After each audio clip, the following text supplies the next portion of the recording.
Hi, I'm Pallavi and an artist fascinated by creativity, and I'm here on my YouTube channel to share with you everything about my creative process and what I think and feel about creativity in general, especially for creative like you and me.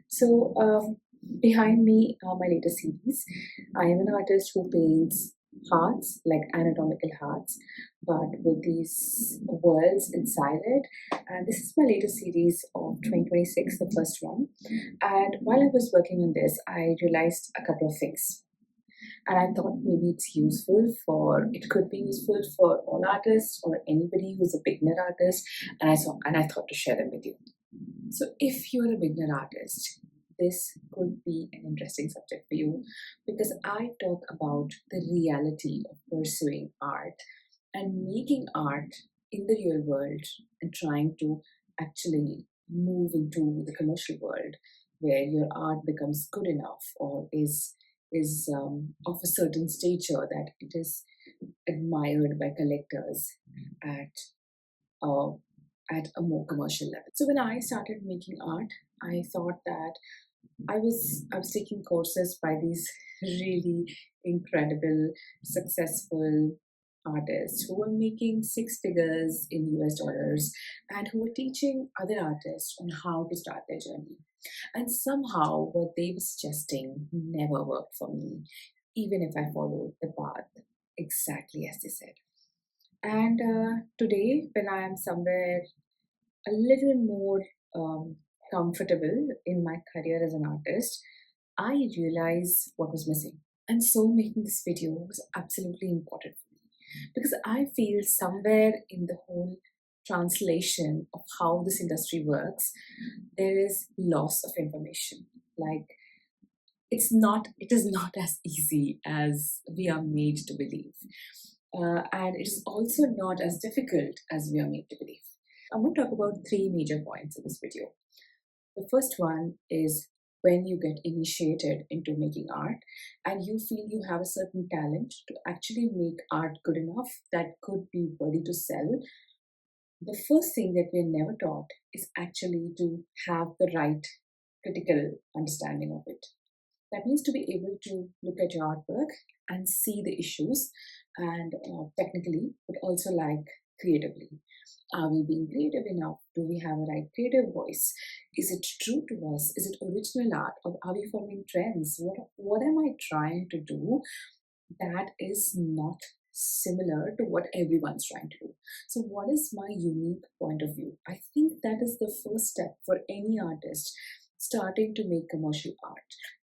If your art is looking like everyone else's, then you probably do not have that big a leverage that you could have, even if you're a small artist with someone who has a unique voice. So, this is what I have realized in my story of making these hearts. And I don't know how many years I've been making because I'm not an established artist. So, honestly, at this point of time, I've been making it for a couple of years. I don't know till when I'll be making. But for sure, I can say that because of the uniqueness of the subject, I do get people who stop by and want to look at it as what is that is inspiring me to create this. So I think the first point that I wanted to share, you creating art that's uniquely your creative voice. And how do you connect with your creative voice? By not following trends, by not conforming to what the society is telling you to do, and by not trying to just follow advice that comes from curators and or art critics that is just general. Like, do not follow market trends blindly. Now, if you're an artist who's just starting off, you will ask me, so what do I do? And I would suggest that what you do is first go deep into your practice. Build an artistic practice where you can make art maybe which has some roots in inspiration, but is truly originally yours. That is the first thing to achieve when you're trying to sell your art as an artist. The second stage is the confusion stage. You will be absolutely confused. Sometimes, when we are an artist, we will be releasing a lot of art into the world. The presumption that I'm making is that, let's say you're an artist who is making original art, some form of original art. There's not really original art in this world, but if you are an artist who is making some form of original art and you're releasing a lot of art into the world, the important thing is to notice what the world likes. Because see, as an artist, there are two things you have. You have skills and you have the ability, and then you have your taste and your style.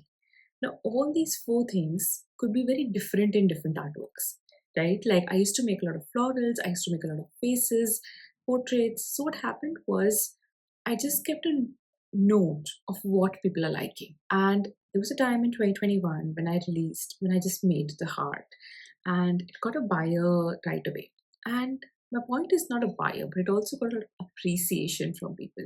And it's not like I wanted the appreciation. I took the appreciation and started making hearts. No, no, because that was in 2021. I kind of studied it, and I kind of kept going to the heart again and again as a piece of subject that I kept making. So this is going to happen with you. When you're going to make art, you're making original art. Some pieces will get more love than the others, and I want you to pay attention to that and kind of follow the breadcrumbs, like Hansel and Gretel. Like just follow it back and see what people are liking. Just keep a point of view of it.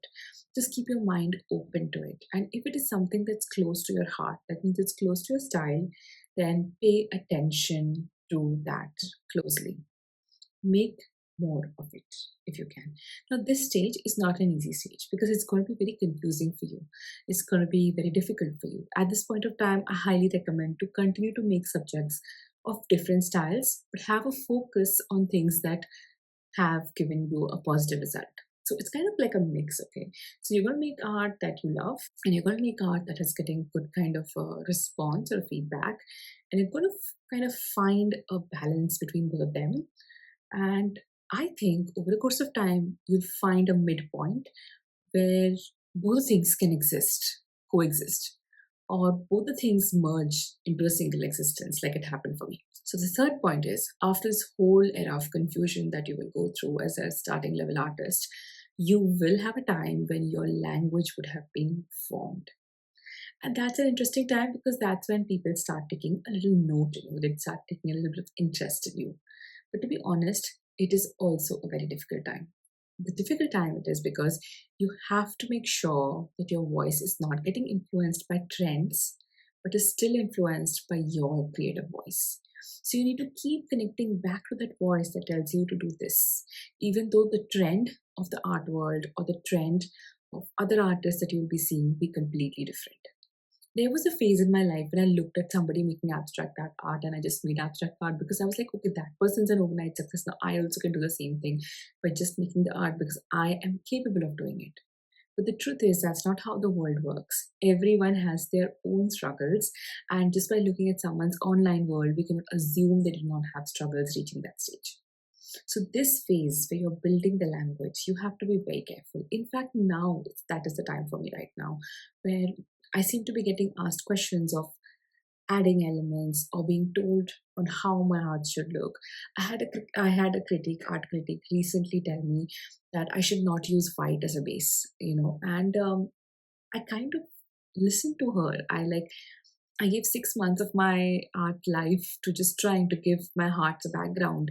And after doing like 100 pieces of the hearts, I realized I don't like them with a background. And then I'm like, chuck it, leave it. I'm just going to do what I feel like doing it.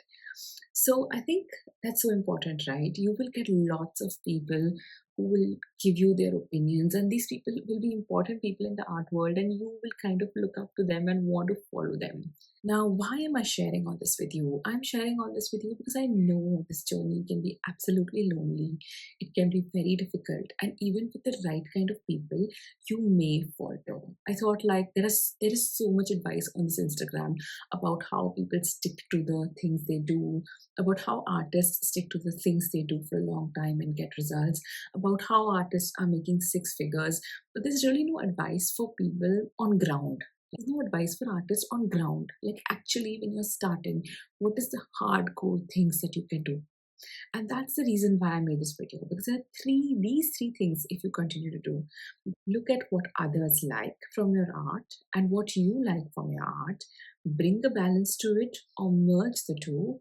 Understand that confusion is a part of the stage. Do not follow trends and just continue to stick to what you like. Rick Rubin, in his book, The Creative Act, he says that unlike the other industries, the art world works the exact opposite. That is, you actually make the art for yourself first, and then kind of you find your people. And that's exactly how it works. It's very easy, when it comes from someone so at that level. And I feel like I did not understand it when I was just reading it. But now, as I'm living it, I'm able to understand it. 100% of the time, the art pieces are for myself. And if they ever find a home, I am happy to see that. As I end this video, I want to speak a little bit about the fact about selling. We mostly see artists who are a sellout, and we think that maybe I also want to do that, or that will also happen with me. But the truth is, that's not how the world works, and that's not your journey. So, ideally, whenever you're starting this process and once you're comfortable with your creative voice, I want you to set goals, and very simple goals. Like, let's say you make 20 pieces of art, you want 20 pieces of commercial art, you want like two of them to sell, and that would be success rate for you. So build this kind of success rate, and this has really helped me a lot, because this building this kind of success rate also keeps me motivated to make more art. I think we're humans, and all of us are actually encouraged by validation. It's just important what is that goal of validation that we keep. So that was a little advice on with the commercial part. Hope you like this video, especially for artists who are starting off and who are in the midst of finding their creative voice. It's something that I never had, so I hope you enjoyed it, and I hope it can help you. I have a 4-week creativity course called Creative Kin, which is for artists as well, which helps them find their creative style. And if you are someone who's looking for some help, then you can find all the details inside the link. Even though it is open to all kinds of creatives, I definitely guide everyone one-on-one on how you should be working on this practice. So if you're interested, then DM me or comment below and let me know.